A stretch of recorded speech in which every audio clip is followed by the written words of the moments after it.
Welcome to పొల్లవి TV. నేను ఒక incident జరిగింది హైదరాబాద్లో. ఏంటి అంటే ఒక ఆటో డ్రైవర్ మామూలుగా ఆటోల మీద వెనక రకరకాల కొటేషన్స్ రాస్తారు కదా. ఒక హిందూ భరత్ కుమార్ అనే ఒక హిందూ ఏం రాసిందంటే, ఈ గడ్డ మీద పుట్టినోళ్ళంతా హిందువులే, మతం మార్చే వాళ్ళు తల్లిని మార్చడంతో సమానం అన్నట్లుగా ఒక కొటేషన్ రాసిండు ఇంగ్లీష్లో. అది సరే ఈ కొటేషన్ రాసిండు, ఆయన ప్యాసింజర్లు తీసుకుపోతాడు. సో నిన్న కొటేషన్ చదివినటువంటి ఒక వర్గానికి సంబంధించినటువంటి కొంతమంది వ్యక్తులు ఆయన ఆపి నానా హంగామా సృష్టించడంతో పాటు అత్తాపూర్ పోలీస్ స్టేషన్లో ఫిర్యాదు చేశారు. ఫిర్యాదు చేసిన తర్వాత ఎస్ఐ భరత్ కుమార్కి ఫోన్ చేసి కొంత బెదిరించు ధోరణిలో మాట్లాడడం జరిగింది. సో ఆయన ఎస్ఐ మాట్లాడిన దాని మీద, వీళ్ళు ఎవరైతే ఆ అబ్బాయిని బెదిరించిన దాని మీద హిందూ సంఘాలు పెద్ద ఎత్తున అభ్యంతరం వ్యక్తం చేస్తూ ఉన్నాయి. ఈరోజు బజరంగ్ దళ ఆధ్వర్యంలో అత్తాపూర్ పోలీస్ స్టేషన్కి పోయి ఎస్ఐతో మాట్లాడి ఎస్ఐని సస్పెండ్ చేయాలని డిమాండ్ చేశారు. సో అట్లాగే బాధితుల పట్ల వాళ్ళు వ్యవహరించిన తీరును కూడా ఖండించిన పరిస్థితి. చూద్దాం అసలు ఏం జరిగిందనేది. నంబర్ బోల్తేరా, ఫోన్ నంబర్ బోల్. 761 ఎందుకు చెప్పు చెప్పు. ఎందుకు చెప్పరా? ఏం రాపించినావు వెనకాల? కొటేషన్ అన్న ఏం రాపించినావు? ఇక్కడ రా. ఇదిగో పోయిన డ్రైవర్ మిలా ఆయనే.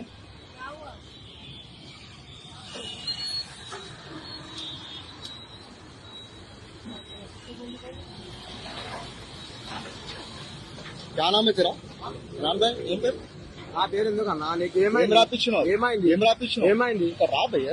చెప్పు ఏమైంది? ఏం రాపించినావు? ఇక్కడ రా, చదువు. ఇక్కడ చదువు. ఏమైంది? ఇదేంటిది? ఏమైంది? ఏంటిది? ఏమైంది? నీకేమైంది? అరే ఇది ఏం రా భయ్, చెప్పు. ఏమైంది? ఏమైందన్నా? అరే తూ డర్రా డర్రా భయ్ కూరే భయ్. రా మాట్లాడుతున్నా. ఇక్కడ రారా భయ్. చెప్పు ఇక్కడ రాను. ఏమైంది? ఇక్కడ రాను. ఏమైంది? ఇక్కడ రా. ఏం రాపించు? చదువు, నువ్వు చదువు అన్న. నా చదివినా నేను. చదివాను. చెప్పు, నేను చెప్పు. నువ్వు చదువు, నువ్వు చెప్పు. बोल भाई मेरे को, समझा मेरे को. నాకు అర్థమైంది. నాకు కాలే నాకు కాలే నాకు కాలే నాకు కాలే రా నా బండి నేను రాయి. నాకు కాలే రా భయ్. అర్థం చెప్పి నాకు కూడా రాలే. నాకు కూడా రాదు. ఎందుకు రాపిస్తున్నావు మళ్ళా? రాకపోతే ఎందుకు నా బండి మీద నా కొటేషన్ నేను రాయించుకున్నా. ఎట్లా రాపిస్తారా? అది ఏమైందన్న ఇప్పుడు? గొడవలు పెడతావు హిందూ ముస్లిం లో. నీకు ఇప్పుడు ఏమైందన్నా? ఇప్పుడు ఏమైంది? मारा ఏమైంది నీకు? कंप्लेंट पुलिस कंप्लेंट करते तेरे ऊपर. भरत नाम है तेरा. क्या नंबर है तेरा? 76 मोबाइल नंबर बोल. मैं बंडी नंबर लिया कर दो. बोल ना रे. मोबाइल नंबर बोल. लिया कर दो भैया. तेरा मोबाइल नंबर बोल. बंडी नंबर लिया कर दो. डर्रा कहीं को रे? डर्रा कहीं को? करने का डर्रा, फिर करने के काम कर रहा. भाई बंडी नंबर लिया भाई कर दो. कर दो. हाँ? कर दो ना. कर देता हूँ, कर दे. देखो बुला के अटकाता हूँ ठहर. प्रोवोकेटिव. हाँ. సో ఈ వీడియో చూశారు కదా. ఆ వీడియోను డ్రైవర్ పట్ల వీళ్ళు కొంత బెదిరించుడు ధోరణితో వ్యవహరించారు. సో ఈ బెదిరింపుడు ధోరణి తర్వాత ఫిర్యాదు చేశారు. అత్తాపూర్ పోలీస్ స్టేషన్లో వాళ్ళు పోయి ఫిర్యాదు చేశారు. ఆ ఫిర్యాదులో వాళ్ళు చెప్తున్నది ఏంటి అంటే, ఇలా మేము అత్తపూర్ పిఎస్కి వచ్చిన ఇన్సిడెంట్ అయితే ఏంటంటే, పిల్లర్ నంబర్ 105 దగ్గర మొగల్దన్ నాలా దగ్గర ఒక అతను ఆటో టాప్ వెనకాల ప్రోగేటివ్ వర్డ్స్ రాసినమాట. ప్రోగేటివ్ వర్డ్స్ రాస్తే మేము ఆ ఆటోని ఆపినాం. ఆపేసి అతన్ని అడిగినాం, ఎందుకు రాపిస్తున్నారా భయ్, నువ్వు కూడా పని చేస్తున్నావు, మేము కూడా పని చేస్తున్నాం ఇక్కడ సిటీలో. అందరు ప్యాసింజర్ దొరుకుతారు. ప్యాసింజర్స్ అంటే హిందూ ఉంటారు అన్న, ముస్లిమ్స్ ఉంటారు, అందరు ఉంటారు. నువ్వు రిలీజియస్ ని పట్టుకొని వర్డ్స్ రాపించినావు అన్న, అట్లా రాపియొద్దు అంటే, నేను రాపిస్తాను, నా ఆటో నేను ఎమరీ చేసుకుంటా అన్నాడు. అయితే సరే నేను పోలీస్ కంప్లైంట్ చేస్తా అంటే, అది చేసుకోపో, ఏం కాదు అన్నాడు. అయితే మేము అత్తపూర్ పిఎస్కి వచ్చినాం. వచ్చి కంప్లైంట్ ఇచ్చినాం. ఎస్ఐ సార్ కూడా, శ్రీనివాసుడు సార్ కూడా చెప్పినారు, ఓనీ పాపం ఆటోడే కదా అని. అయితే మేము కూడా ఒప్పుకున్నాం దానికి. సరే ఆటోడే కదా సార్, ఒకసారి పిలవండి, పిలిచి మాట్లాడి అతని ఆటో తీసుకొచ్చి అతని బ్యాక్గ్రౌండ్ లో ఏముంది వర్డ్స్ సార్, ఈ రిమూవ్ చెప్పండి అని చెప్పినాం. అయితే సరే నేను పిలుస్తా అని మా ముంగటే ఫోన్ చేసింది సార్. ఫోన్ చేసి, బాబు మీరు పిఎస్కి రావాలమ్మా, అది ప్రోగేటివ్ వర్డ్స్ ఇట్లా రాపిద్దు. హైదరాబాద్ అంటే అందరు కలిసిమెలిసి ఉంటారు, ఇక్కడ పీస్ఫుల్ ఉంటారు. మీకు ఇట్లా రాసి మీరు గొడవ చేసి ఆ పనులు చేయొద్దు. వచ్చినా ఇక్కడ చేసుకోవడానికి, డ్యూటీ చేసుకోవడానికి, అది చేసుకొని వెళ్ళిపోవాలి, అట్లా ఏం చేయొద్దు అంటే, సార్ నా రూల్స్ నాకు తెలుసు సార్, అది గూగుల్లో ఉండే సార్, నేను రాపించిన సార్, నాకు అర్థం తెలుసు అని ఉల్టా ఎస్ఐ సార్కి రూల్స్ చూపిస్తున్నాడు ఆయన. ఎస్ఐ సార్ కూడా చెప్పాడు, సరే లాతో పోదామంటే లాతో పోదాం, నువ్వు రా రేపు పిఎస్కి, నేను చూస్తా, నువ్వు రాకపోతే నేను నీ దగ్గర వస్తా అని చెప్పి సార్ కంప్లైంట్ అయితే తీసుకున్నాడు. మాది ఎక్నాలజ్మెంట్ కూడా ఇస్తా అన్నారు. రేపు పిలుస్తా అన్నాడు. అతన్ని పిలిచి నాకు ఫోన్ చేస్తా అన్నారు. వచ్చిన తర్వాత ఈ మధ్య నేను మళ్ళీ వేయాలంటే చెప్తాను. సో చూసారు కదా. అంటే ఎస్ఐ వాడు వీడని మాట్లాడుతూ అబ్బాయిని ఆయన పట్ల ఎట్లా మాట్లాడినారని చూసారు కదా. సో ఈ ఎస్ఐ మాట్లాడిన ఈ ఆడియో పెద్ద ఎత్తున వైరల్ అయింది. హిందూ సంఘాలు కావచ్చు, హిందూ సంఘాల గ్రూపులు కావచ్చు, అట్లా దీని మీద తీవ్ర స్థాయిలో విరుచుకుపడతా ఉన్నారు. ఒక అడ్వకేటు, మనకు ఈ అడ్వకేటు స్పందించిండు. ఆయన ఏం మాట్లాడినా చూద్దాం. అందరికీ నమస్కారం. పొద్దునుంచి కాల్స్ వస్తున్నాయి. జర్నలిస్ట్ సిద్ధు కూడా ఒక వీడియో పంపాడు. వీడియోలో ఒక హిందూ సోదరుడు తన ఆటో పైన వెనక ఈ భూమి మీద పుట్టిన వాళ్ళందరూ హిందువులే, మతం మార్చుకున్న వాళ్ళు తల్లిని మార్చుకున్నట్టు రాశాడు.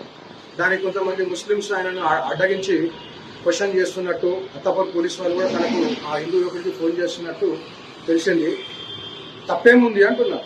ఈ భూమి మీద పుట్టిన వారు హిందువులు మతం మార్చుకుంటే తల్లిని మార్చుకుంటారు చెప్తే తప్పేముంది.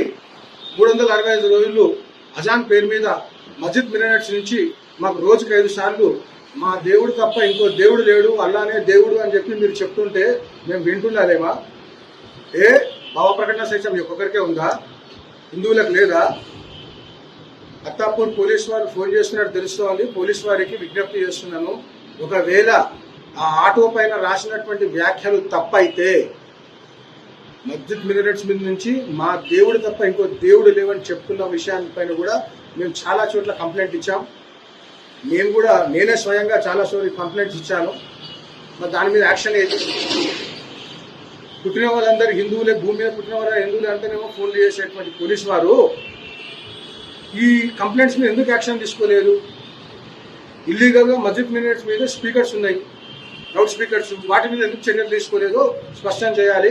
ఆ హిందూ సోదరుడికి నా పూర్తి న్యాయపరంగా నా పూర్తి మద్దతు ఉంటుంది. ప్రతి ఒక్క హిందూ సోదరుడు మద్దతు పలుకుతాడు.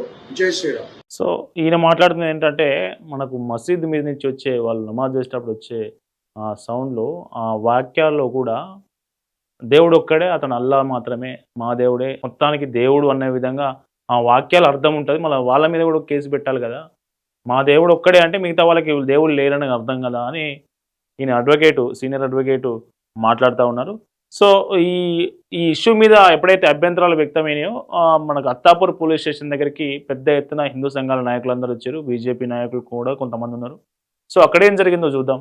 బీజేపీ స్టేట్ ఎగ్జిక్యూటివ్ నిన్న రాత్రి ఇన్సిడెంట్ అయినాక భరత్ మా దగ్గరికి వినోద్, సందీప్ అనే వాళ్ళకి ఇక్కడ దగ్గరతులకు కాల్ చేయగానే తనని తీసుకొచ్చి భయభ్రాంతుడు అయిపోయాడు. నైట్ అంతగా ఆయన టెన్షన్, నన్ను పోలీసులు ఏం చేస్తారు అనేది. ఇప్పుడు పోలీస్ డిపార్ట్మెంట్ అంటే ఏమి ఉండాలి? సాటి పౌరులకు సపోర్టింగ్ ఉండాలి. నీకు ఏమైనా ఉంటే న్యాయంగా చేస్తావు. ఒకరికి సపోర్ట్ చేసి ఒకరికి, ఇప్పుడు మీరు ఆ రికార్డింగ్ ఏంటి ఎస్ఐ గారిది, నువ్వు ఆయన రాసిందంటే తప్పేముంది?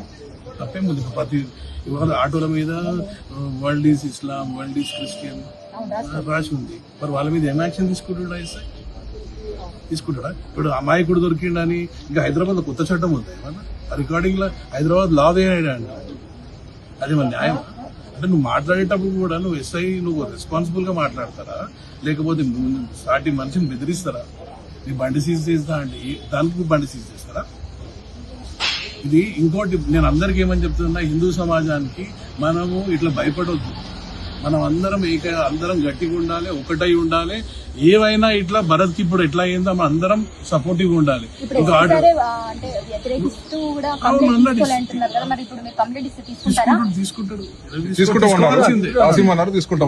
తీసుకోవాల్సిందే. స్పెషల్ ఏముండదు. ఎస్ఐ సార్ ఇంకోటి మేము ఏమంటున్నామంటే ఆ ఎస్ఐ సార్ సస్పెండ్ చేయాలని చెప్తున్నాం. ఫస్ట్ ఆఫ్ ఆల్ ఆయన మాట్లాడిన భాష తప్పదు. నువ్వు మాట్లాడుతుంటే పిలిపించి రామ్మా మాట్లాడుతా, కంప్లైంట్ వచ్చిందని చెప్పాలి. కానీ నీ బండి సీజ్ చేస్తాను ఆయనకి ఇమీడియట్ అథారిటీ ఉందా? అది న్యాయం ఏమన్నా? అందుకే తప్పకుండా ఎస్ఐ మీద యాక్షన్ తీసుకోవాలని నేను తెలంగాణ పోలీస్ డిపార్ట్మెంట్ సిపి గాని డీజీపీ గాని కోరుతున్నాను. సో ఇది పరిస్థితి. ఒక ఆటో మీద రాసిన వెనుక కొటేషన్ వెనుక జరిగిందంతా ఇది. సో మొత్తానికి స్టేషన్కి వెళ్ళారు బీజేపీ నాయకులు, బజరంగ్ దళ్ వాళ్ళు, హిందూ సంఘాల నాయకులు. ఎస్ఐతో మాట్లాడారు. ప్రస్తుతానికైతే భరత్ బయటకు వచ్చిండు. ఇష్యూ ఇంతటితో ఆగిపోయింది అనుకుంటున్నాం. మనం చూడాలి. ఈ ఇష్యూ మీద మీరు మీ అభిప్రాయాల కింద కామెంట్ చేయండి.